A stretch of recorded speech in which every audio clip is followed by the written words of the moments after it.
Spirituality is declining in the United States if you focus on religious affiliation, but that isn't the whole story, according to Morgan Shipley, Associate Professor of Religious Studies at Michigan State University and Folio Endowed Chair of Spirituality.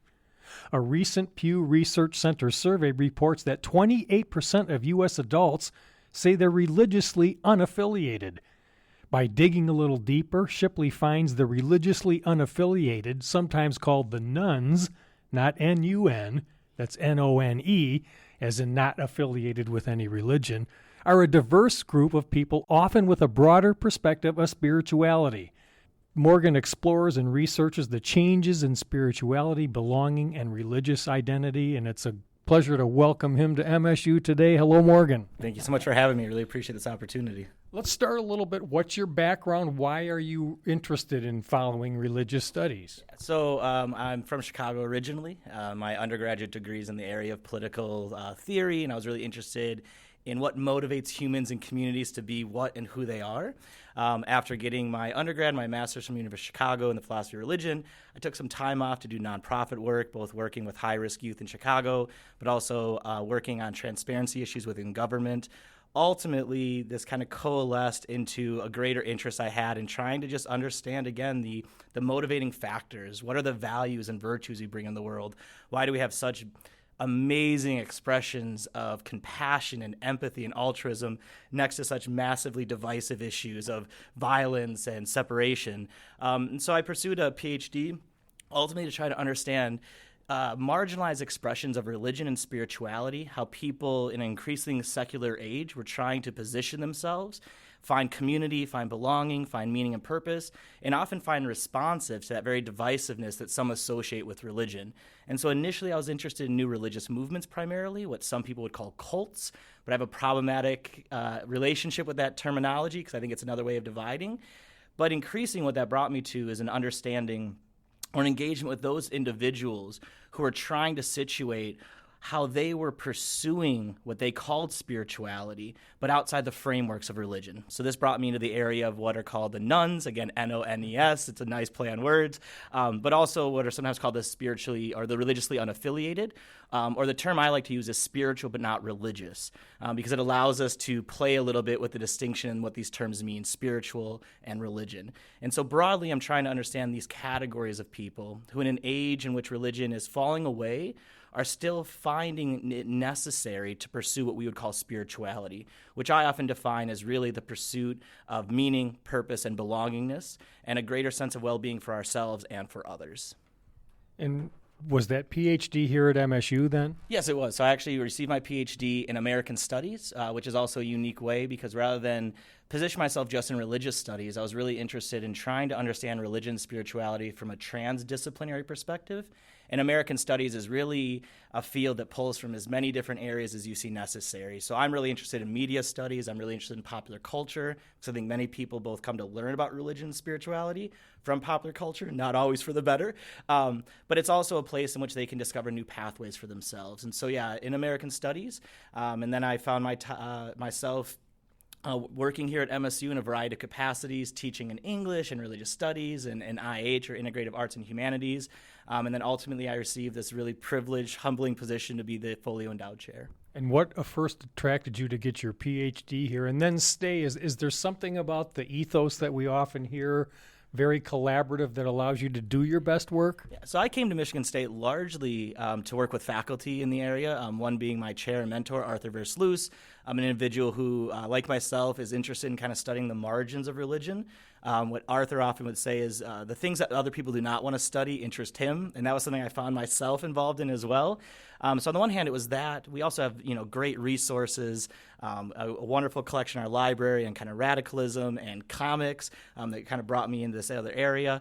But it's also the land-grant mission, right? I'm really interested in being part of a university that has a specific mission and an ethos to give back, to engage with a broader spectrum of our populace. And I'll be honest, when I first came here, it was more about the educational aspect of this, right? But I'd say as soon as I arrived in 2008, I found myself falling in love with MSU and consider myself proud Spartan at this point. My kids, I have 4 kids, they're all being raised here. They consider themselves Spartans.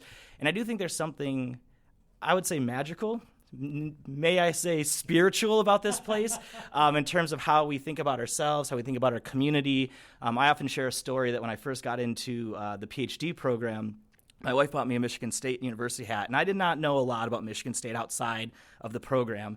And I'm walking down the street of Chicago, and across the way I hear a "Go Green," and I had no idea how to respond. I didn't know they were yelling at me. It's in Chicago, so I simply kept walking, and then I hear it again, keep walking, and then I hear it again. I look across, and across 4 lanes on the west side of Chicago is a person just staring at me going, "Go Green." And I go, wave up, just give a head, keep walking. And all of a sudden, he's going straight across all 4 lanes. He gets right up to me and he goes, "Go Green." I go, "Okay, go green." He goes, "No, you're doing it wrong.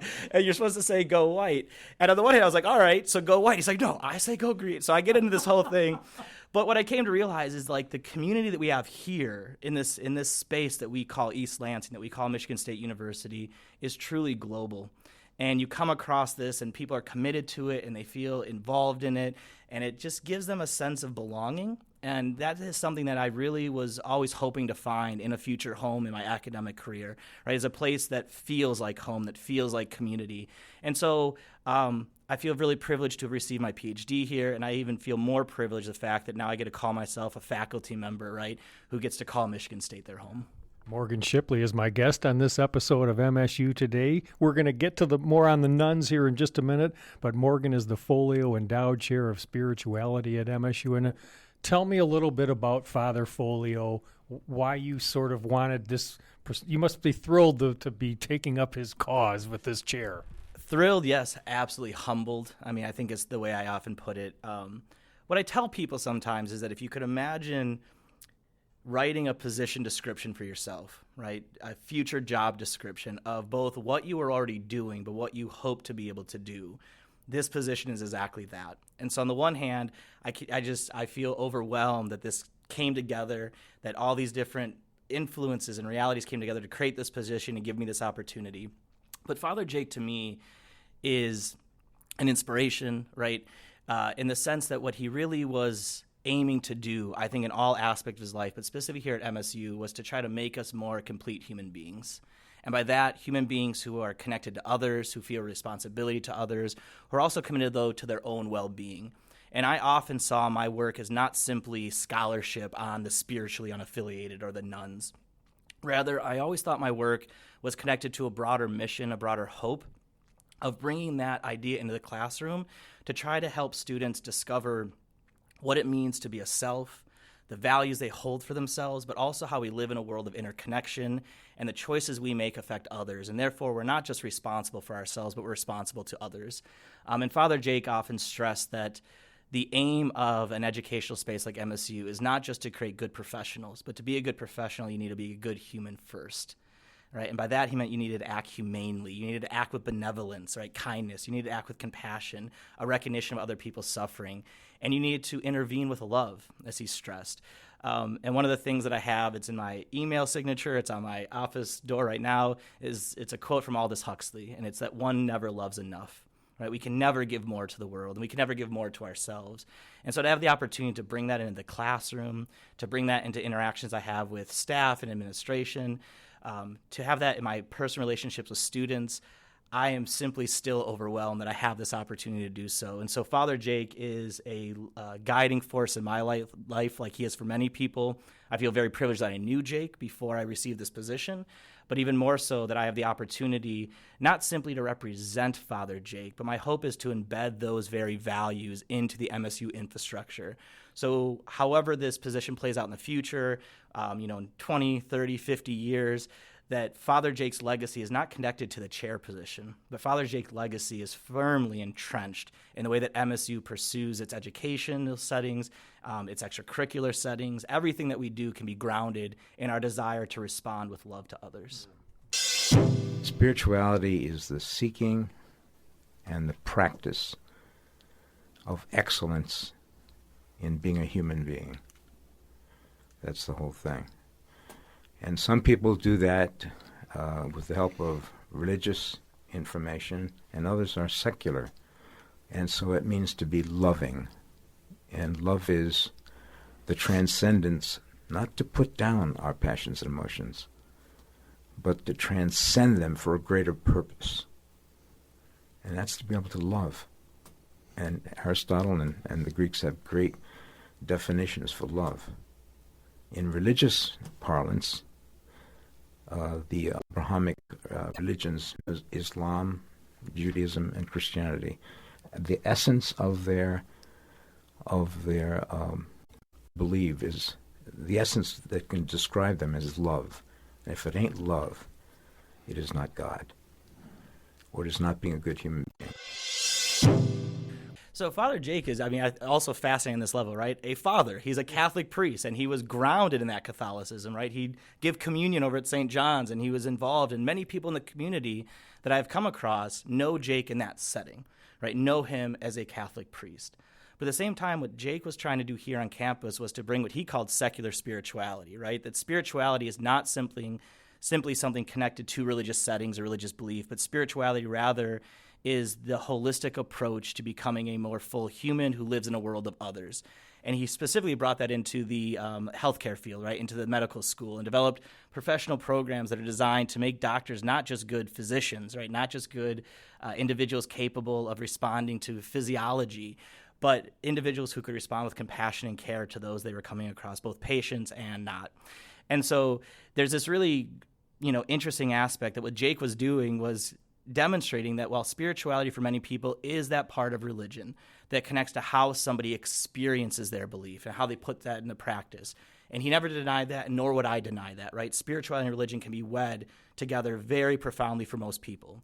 But if you're not religious, or increasingly as people have moved away from religion, I can talk about that in a moment, is it doesn't mean that they've given up spirituality. And again, here, spirituality, the way that I often define it, and I said this a little bit earlier, I think, is that spirituality is really the holistic commitment to how we have, purpose, meaning, and belongingness. It's a way of living in this world. One of the roots of spirituality is spiritus, which means to breathe. So it suggests spirituality connects to our very vitality, our very existence. So to be human is to be a spiritual being, right? Is to be somebody who's not just committed to our physical well-being, but our, the well-being of mind, body, and spirit. And spirit here is not so much like a religious idea of soul, right? But it's that part of us that's not physical, but that connects to our emotions, our state of mind, our inner peace. And so that's really where I try to intervene, is to think about how do people outside of religious settings continue to pursue their spirituality? How do they find spiritual practices? How do they understand spirituality? Many people, to kind of get to the other part of your question, there's people, we have these kind of two routes that people take. On the one hand, increasingly in a secular world, there are people who are just simply not raised in a religious household. So they're not presented with the opportunity to develop rituals or religious belief or practice, and they may find that later on. College is a great experience. I have many students who come in, I was raised agnostic, or I was raised in an atheist household. I felt like there's something deficient, and I discovered, Christ, or I discovered the value of Hinduism or Buddhism. It's a pathway for them that really, again, helps ground them in this world and gives them a sense of orientation and direction. But we also have a lot of people, and this is really who I would argue a little bit more fall in the category of nuns or the spiritually or religiously unaffiliated. These are people who are raised with a religious identity. And at some point, something in their life said that religious identity did not speak to or address the person that they are and the person they want to become. And that might be because the rituals or even just practices or community has become too sterile, has become too rigid, has become too systematized, and they don't see it as upholding them in the way that they need, or they find themselves in a religious system that is pushing forward certain understandings of identity, certain understandings of community that they see not reflected in themselves. So, if you're a member of the LGBTQ plus community and you're involved in a religious setting, a faith-based community that says to be gay is to be anathema to the way that we have to be as humans, then how do you align these two realities? How do you connect who you are as a person with a system telling you that you're not supposed to be that way? So increasingly, those who identify as nuns or the religiously unaffiliated found themselves in a religious system, but that religious system did not speak to who they were. And as they left that religious system, though, it does not mean that they gave up on the pursuit of spirituality. And so this even gets more complicated then, because some of these people say things like, I'm religiously unaffiliated, I'm a nun, but I believe that Christ is my Savior. And by that, what they're saying is they still accept a core faith-based idea, but the systems of Christianity, the institutions of Christianity, the way that Christianity has played out what it means to have an identity and be in a community does not speak to who they are. Others say things like, I don't believe in any higher power, there's nothing more than just our physical existence, but I still need certain ways of upholding who I want to be as a person. I still want to cultivate certain values and virtues for myself, and they perceive that as a spiritual pursuit. How do you teach students about spirituality in today's often divisive culture? I guess a lot of the reason moving away from religion is also it's a little bit too politicized at times now.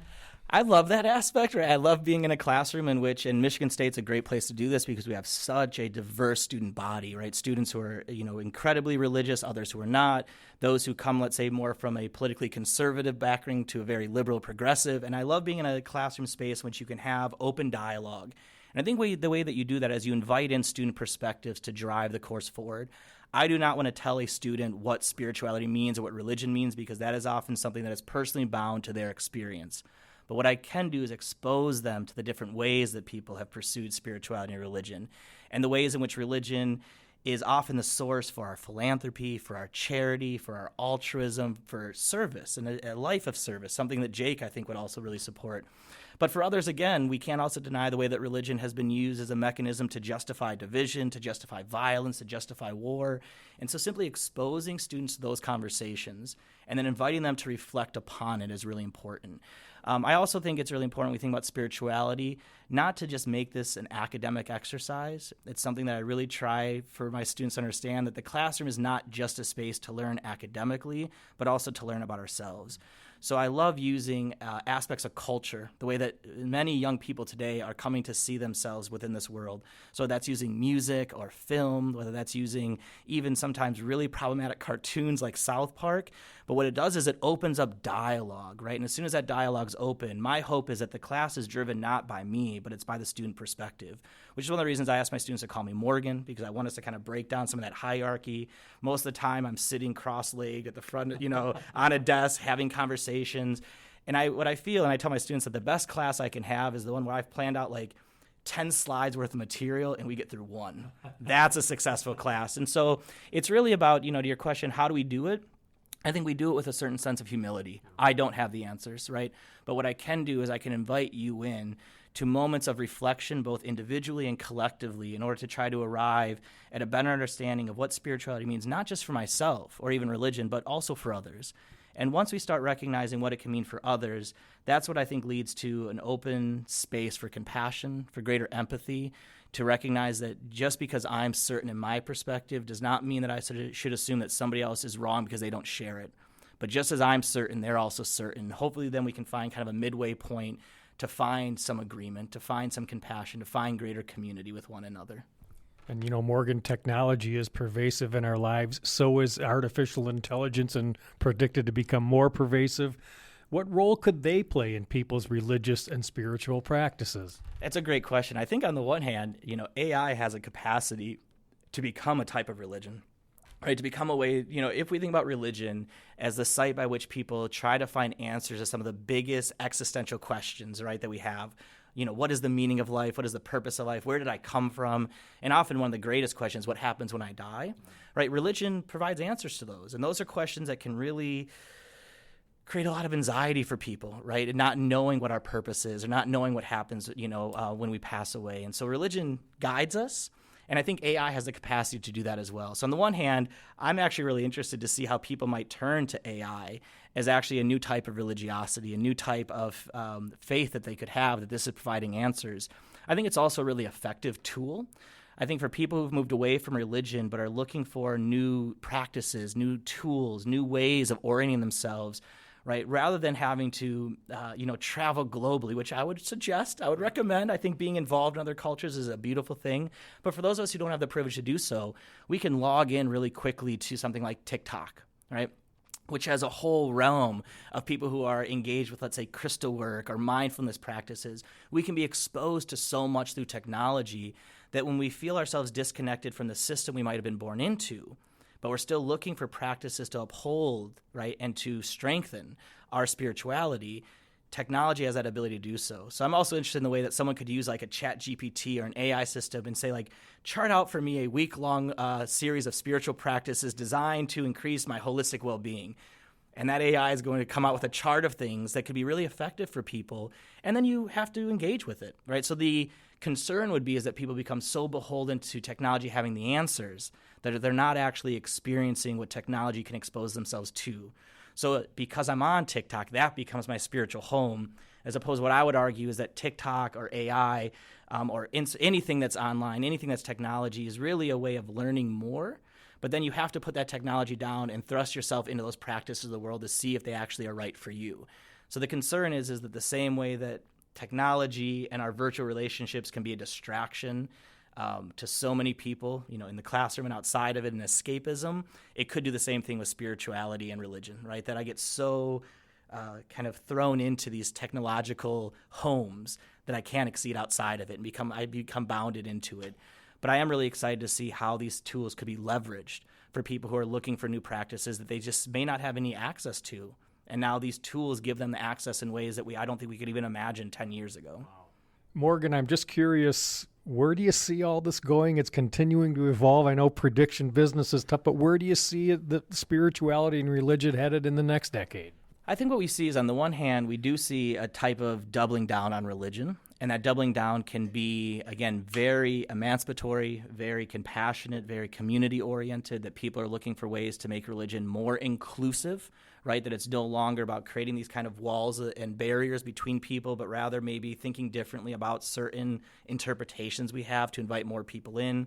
And I think we see that across the board. We can think about what's happening within the United Methodist Church right now. We have a schism happening. We can think about kind of the back and forth even in Catholicism, to harken back to Father Jake, in which you have, the current Pope both, I think, professing certain progressive values at the same time, kind of doubling down on certain conservative values.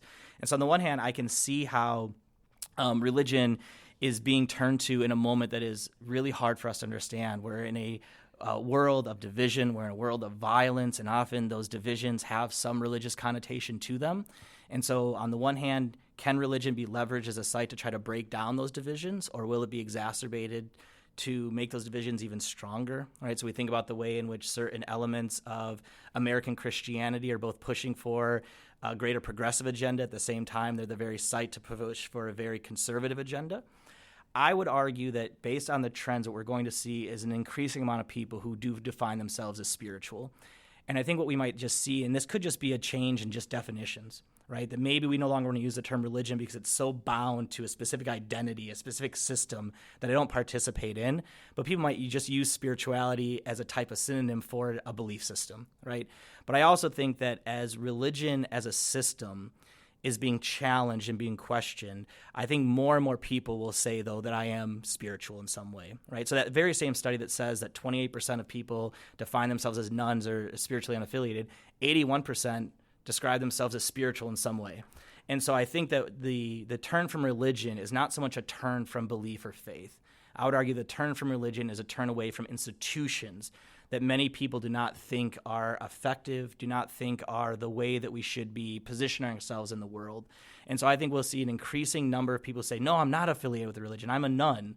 At the same time, I think that level of spirituality is going to increase because I don't think giving up religion is the same thing as giving up faith, belief, or our need for spirituality. So interesting, Morgan. Thank you for this great conversation. Just some closing thoughts. What would you like us to keep in mind about spirituality and religion in this conversation we've had? I think the important thing to remember is that these are complicated terms that mean very different things in different settings. So even the way that we use spirituality or religion here in the United States, or we could say more broadly within the West, it's not the way that we'd see these terms played out in other places, right? Specifically, when we start getting into Asian countries, places like Japan, for example, their cultural understanding of religion is not the way that we imagine it. And so religion and spirituality often have a contextual aspect to them, so I think it's important to understand that. I think what's also important to understand is that sometimes there's an assumption that goes into some of these studies that to say that you're religiously unaffiliated, the next question is then where do you get your morals and ethics from, right? Religion is often that source for many people. And what I want to stress is that to be a spiritual person is to be a person among others. And so spirituality is not simply the way that I'm pursuing my meaning and purpose, but it's always grounded in some level of belongingness, our belongingness to the world, our belongingness to other people, our belongingness in terms of how we represent and share with others. And so I share a a common, at the end of every class, I say the same thing. So every single class throughout the whole semester, I end every class period telling my students to continue to be beautiful human beings, to act always with compassion, and I cannot wait to see them for the next class. And what I mean by being a beautiful human being is to be a person for others, to really take from Father Jake's legacy. And to me, that is the heart of spirituality. To be a spiritual person is to recognize that my individual holistic well-being is always tethered to the well-being of others. And so I want to encourage us as we continue to try to investigate religion and spirituality, to always think about it contextually, to recognize that my definition is not going to be somebody else's definition, that it often has a certain individual aspect to it. But to give up on religion is not to give up on our commitment or service to others, right? To be a spiritual person is to be altruistic. And again, to take from Father Jake one more time, to be a spiritual person is to respond with unabiding love, right? And love here, the term we could connect to is the Greek meaning of philia, right? Which is love for the other because the other simply exists.